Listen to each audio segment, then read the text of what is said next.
Hello everybody, hope everybody's doing great today. I appreciate those who watch this video. Today we talk about a new show that came out on Netflix called Romantics Anonymous. Now, no, it says Romantics Anonymous. It's a 2025 Japanese movie.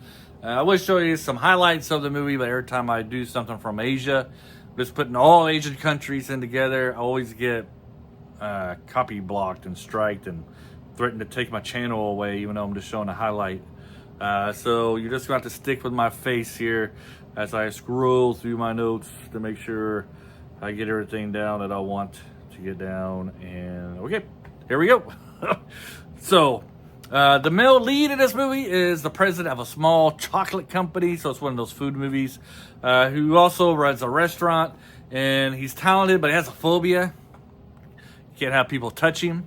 And then we have our female lead. She's a skilled chocolate tier, she makes chocolate, one of the best. She makes chocolate for this restaurant, but she does it in secret. And her problem is she kind of has like public phobia. She doesn't like when people look at her because she gets kind of scared. So she doesn't like when people look at her. And of course, it's one of those things where he doesn't mind her touching him, and she doesn't mind when he looks at her. So you get that connection between the two characters. This isn't exactly a romantic comedy, though it has that setup for it. The real focus is how these two characters deal with their social anxieties. Our male lead here, he likes to go to, he goes to this, what you call a rehab? I don't know. He goes to this meeting where other people have phobias as well, or certain, let's call them ticks. You have one lady who can't help but steal stuff, and she's going there so she doesn't steal things. I know that's one of the other phobias, or not. I guess that's not a phobia, right? If you have a tick stealing things, you're not scared of. I guess you're scared of buying stuff. I don't know. Anyways, he's trying to get help from professionals, and she's trying to deal with everything by herself. But eventually, she wears like a big mask, and she does some online help. And they just happen to have the same counselor to help them get through it.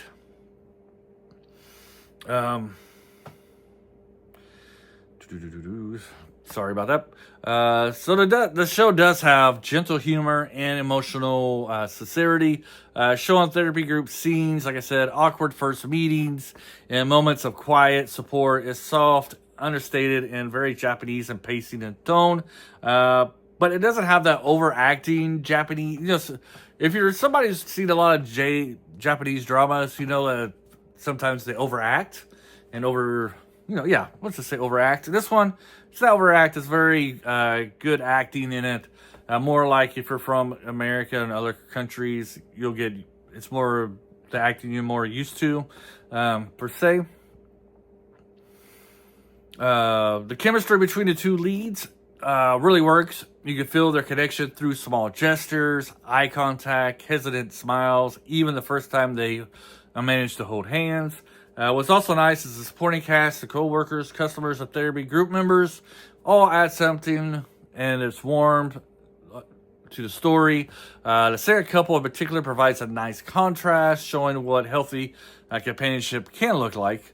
At its core, though, Romantic Anonymous is about connection, not just romantic love, but it is about, you can encourage to trust others and accept help. It uses chocolate as a metaphor, something that takes patience, care, and the right balance to make it perfect.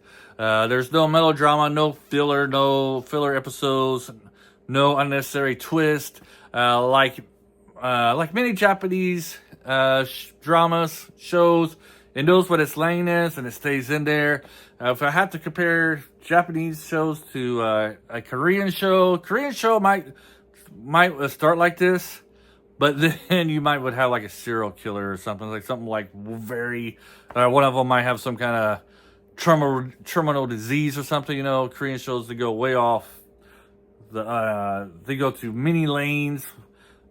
That's one reason why I kind of like Japanese shows. If it's a comedy, you can pretty much can tell it's going to be a comedy throughout the whole series. that's only my little critique about Korean shows. I do love Korean shows a little bit more than Japanese shows. So the biggest thing I can say about this is I sat down, I was just going to watch like the first episode.